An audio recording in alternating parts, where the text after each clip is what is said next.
Bonjour et bienvenue dans cette nouvelle vidéo de Vivre sainement sur le professeur Toussaint expose le comité scientifique dans une nouvelle interview.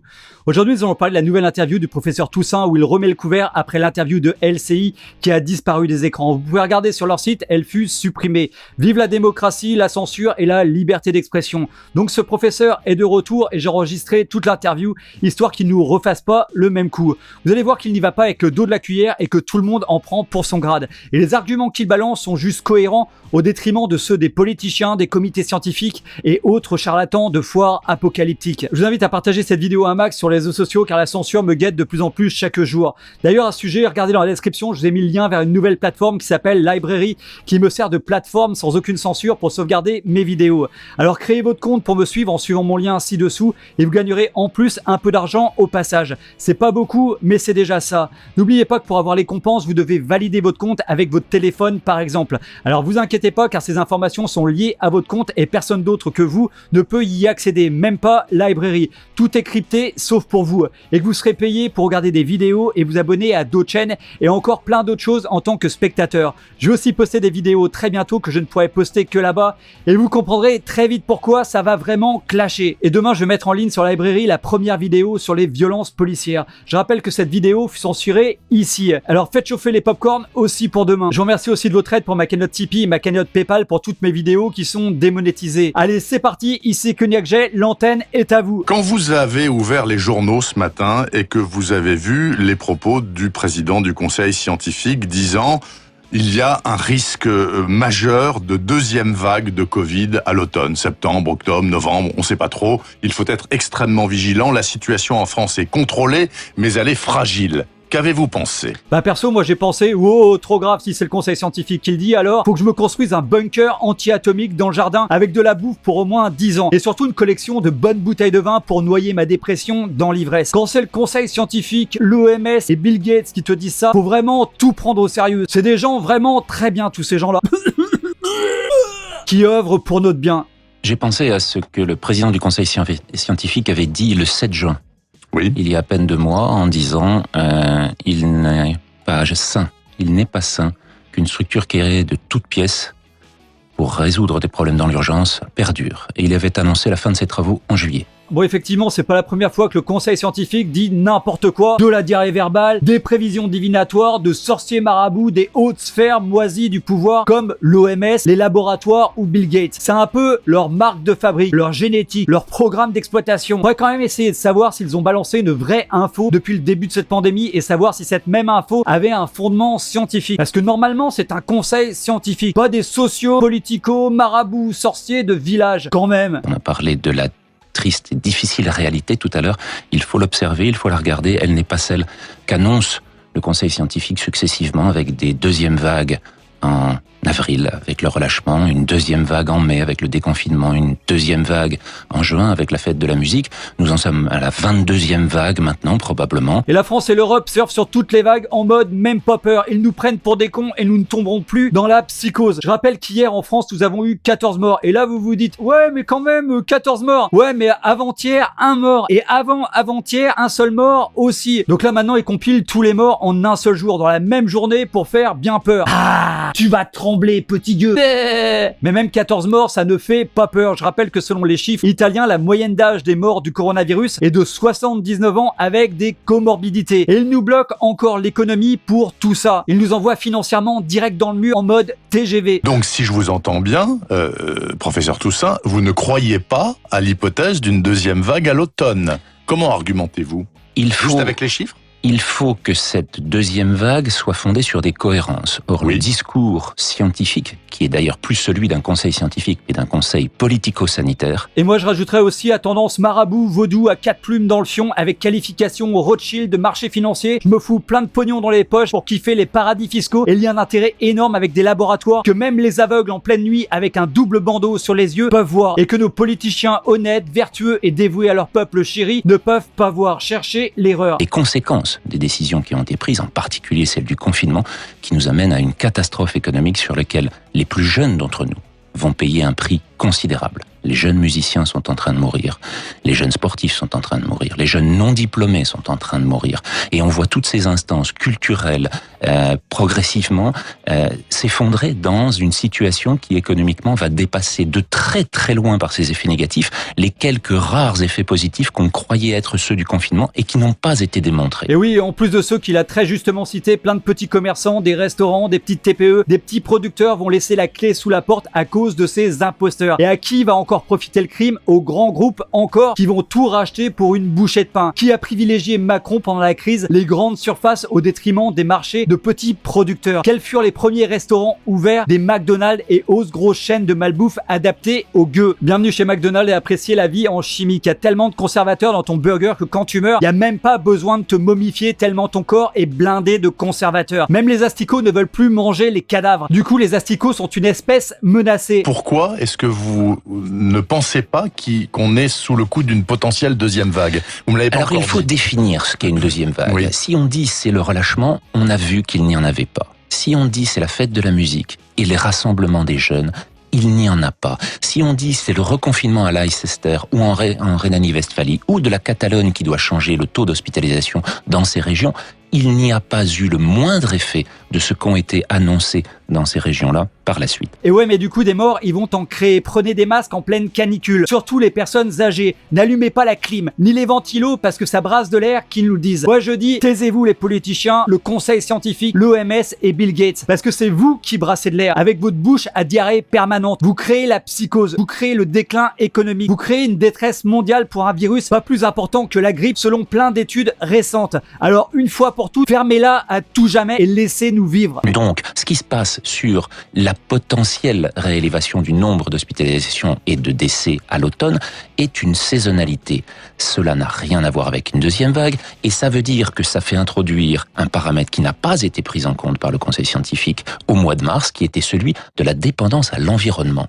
Et ouais, mais le conseil scientifique, il voit surtout la dépendance au pognon. Avec plus de 450 000 € reçus des laboratoires, donc Gilead, qui fait tout pour détruire les études sur la chloroquine avec des militants comme par exemple le professeur Deray, 2 yeux, 2 oreilles et Karine Lacombe. La pseudo-menacée devant les caméras mais qui ne porte jamais plainte. Genre oui, depuis que j'ai fait mes révélations sur la chloroquine, j'ai reçu des menaces de mort. Bah ok, bah alors va porter plainte. Non, pas pour l'instant. Bah si, c'est grave des menaces de mort. D'ailleurs, elles sont où tes menaces de mort? Là je passe dans un tunnel, la réception est très mauvaise. Chut. Or, ces éléments-là sont en train de se passer en Amérique du Sud. Il faut surveiller de très près ce qui se passe au Brésil, au Chili, au Pérou, en Colombie, où ces taux sont encore en train de s'élever, voire peut-être en train de diminuer, mais enfin c'est de là que viendra la saisonnalité à l'automne, et pas du tout par le comportement des Français ou qu'ils mettent un masque dans les lieux ouverts, comme ce sera le cas la semaine prochaine. Voilà, je suis pas trop d'accord avec lui, car selon le professeur Raoult et des recherches que j'ai faites sur le sujet, la saisonnalité pour l'Europe, on peut l'observer plus en Nouvelle-Zélande, car c'est plus ou moins le même climat qu'en France et en Europe. Et actuellement, c'est l'hiver là-bas. Et devinez quoi? Bah, y a pas de nouveaux cas, ni de nouveaux morts. Alors bon, la deuxième ou troisième vague ou l'effet de saisonnalité en prend un sacré coup dans la tête. C'est genre une double baffe de gorille dans l'arrogance de tous ces traîtres qui nous ruinent et qui veulent nous piquer comme des chiens avec des vaccins créés en 6 mois par des laboratoires assoiffés de pognon et vendus par un vrillé du cerveau. J'ai nommé le grand Bill Gates, qui est attaqué par l'Inde pour avoir rendu plus de 496 000 enfants paralysés avec ses vaccins de polio. Super le gentil samaritain. Donc, professeur Toussaint, vous dites, c'est très clair, ce virus réagit à la saison. Il fait chaud, il fait froid, il fait humide, il fait sec, etc. Il est plus ou moins virulent, plus ou moins agressif. Donc vous pensez qu'à l'automne, il ne sera pas plus agressif qu'il ne l'était au printemps, voire moins. Alors on ne sait pas du tout quel sera le niveau d'intensité. Il est toujours là, on le constate simplement parce que les bêta-coronavirus sont ceux du rhume.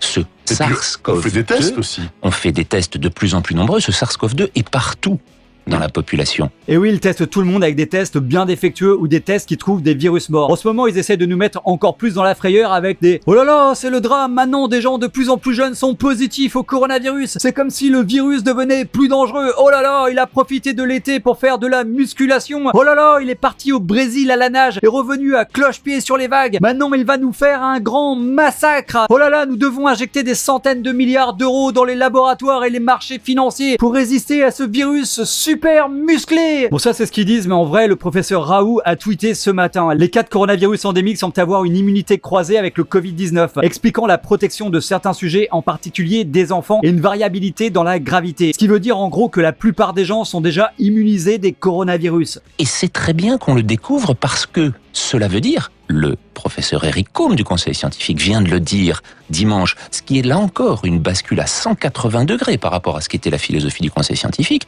vient de dire dimanche que c'était important que les jeunes se fassent contaminés pendant cet été, puisqu'ils seront, et là on redevient un peu scientifique, les piliers de l'immunité collective l'hiver prochain, si jamais une saisonnalité s'instaure. Bah oui, parce qu'en ce moment, le virus en Europe semble au bout du rouleau, prêt à se jeter d'un pont, tellement il est déprimé dans sa tête. Trop déprimé, trop faible. Alors que les politiciens, les marchés financiers, les laboratoires tentent vraiment de lui redonner de la pêche, du guronzan, de la vitamine pour qu'il reprenne du poil de la bête. Allez, vas-y mon coco, réinfecte-moi tous ces gueux pour rapporter des milliards sur nos comptes en banque. Bref, en gros, ce que dit le professeur Toussaint est vrai. Le fait de tous s'infecter avec le virus affaibli est le meilleur moyen de s'en protéger. Une sorte de vaccination naturelle. Et curieusement, maintenant, ils nous mettent des masques. Genre non les gueux, vous serez pas infectés avant que le virus soit au top niveau d'infection. On veut pas des soignés, on veut des infectés qui meurent. L'immunité collective intervenant au-delà de 60% de la population touchée.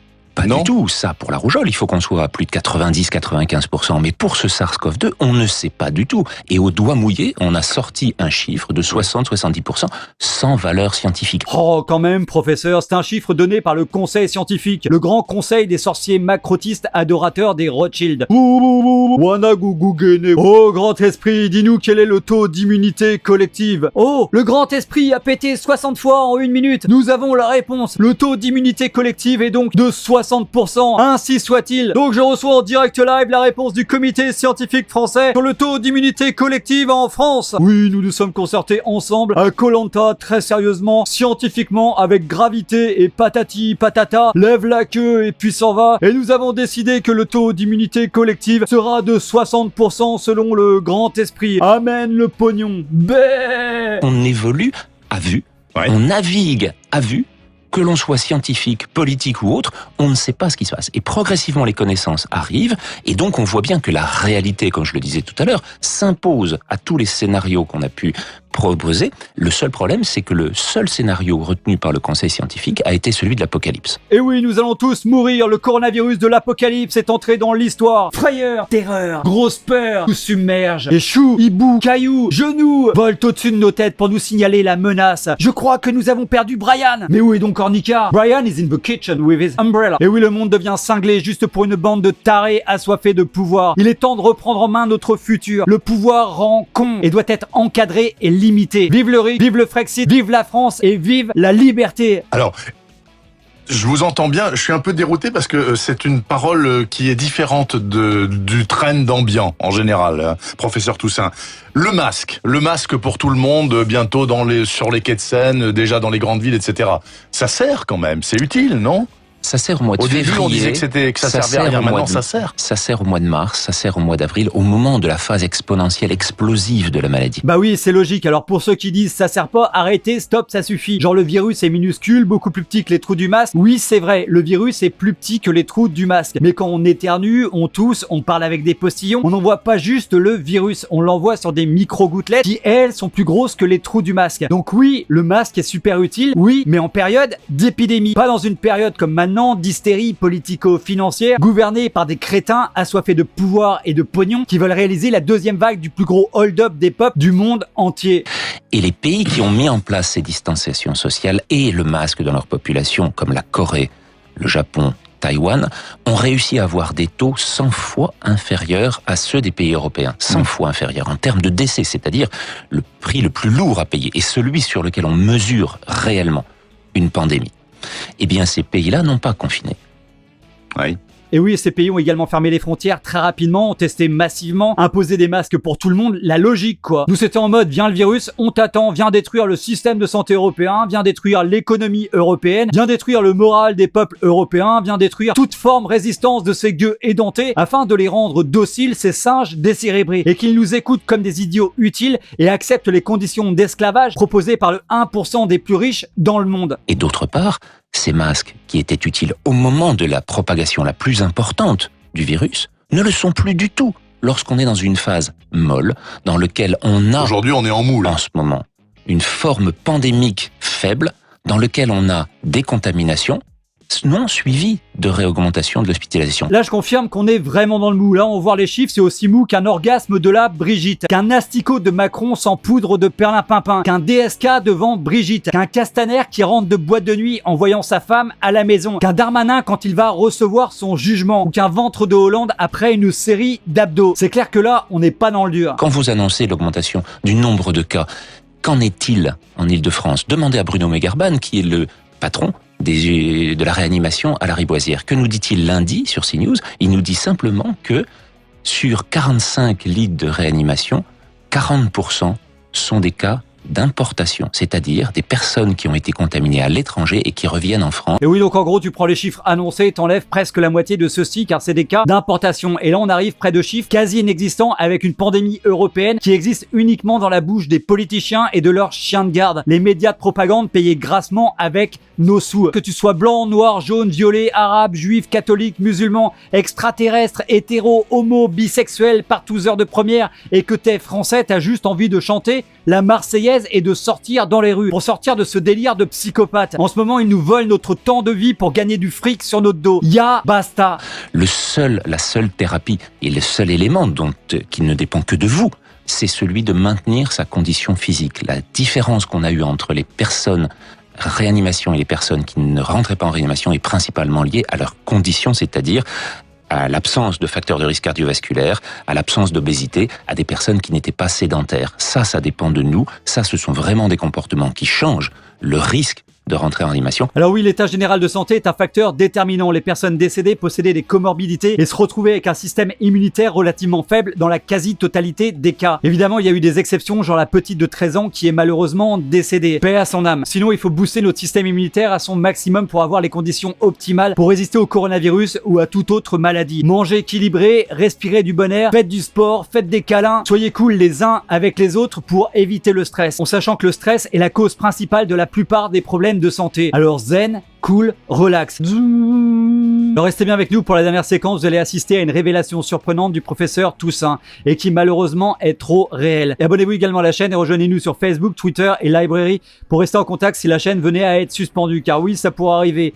Un dernier point, j'ai ouvert une cagnotte Tipeee, une autre sur PayPal pour tous ceux qui pourraient m'aider à rester indépendant. Je vous remercie vraiment tous d'avance. C'est de sauver les personnes âgées, une nouvelle fois, s'il y a un retour de la pandémie faible ou moyen, etc., puisque ce sont encore eux les cibles prioritaires. Donc eux, il faut les écarter de ceux qui sont éventuellement asymptomatiques et qui sont porteurs. Ça reste de très loin la cible principale. Quand on regarde tous les éléments, qu'ils soient démographiques, qu'ils soient politiques, qu'ils soient environnementaux, le principal qui sort, c'est celui de l'espérance de vie des populations. Et oui, donc faites attention, si vous avez plus de 65 ans, faites beaucoup plus attention que les autres, mais surtout ne vous empêchez pas de vivre. Bougez, sortez, prenez l'air, respirez l'air extérieur, car rester assis sur son canapé en face de BFM TV, en plus de tuer vos neurones, les ratatiner, les apeurer, va vous engendrer beaucoup plus de problèmes de santé que le coronavirus. Alors faites de l'exercice, mangez des bons petits plats, faites le jardin, allumez la musique et dansez. Bougez. La jeunesse éternelle vient de l'activité. Si t'arrêtes de bouger, tu construis ton cercueil. C'est-à-dire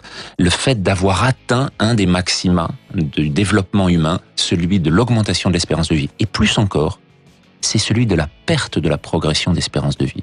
C'est-à-dire que les pays comme les États-Unis et la Grande-Bretagne, qui ont déjà commencé à voir diminuer leur espérance de vie, sont ceux qui ont payé le prix le plus lourd. Et oui, tout ça, c'est à cause de la destruction de leur structure de santé pour tout privatiser et faire gagner beaucoup de pognon à juste une poignée d'agités du bocal, d'illuminés, de fendus de la toiture, qui pensent que leur pognon va voyager avec eux dans leur tombe. Je rappelle que l'espérance de vie est en train de stagner en ce moment en France. Et j'imagine qu'avec les nouvelles coupes dans le budget de la santé prévues par le général de la terreur Macron Ier, j'imagine donc qu'après celle-ci, notre espérance de vie va suivre le modèle américain. Leur but, suivre le plan Nathalie, nous faire mourir plus jeunes après la retraite. Et vous, qu'en pensez-vous? Voilà, cette vidéo est terminée pour aujourd'hui. J'espère qu'elle vous a plu. Si c'est le cas, cliquez sur j'aime et partagez massivement sur les réseaux sociaux. Abonnez-vous à la chaîne si ce n'est pas encore fait et à très bientôt pour une prochaine vidéo sur Vivre Sainement.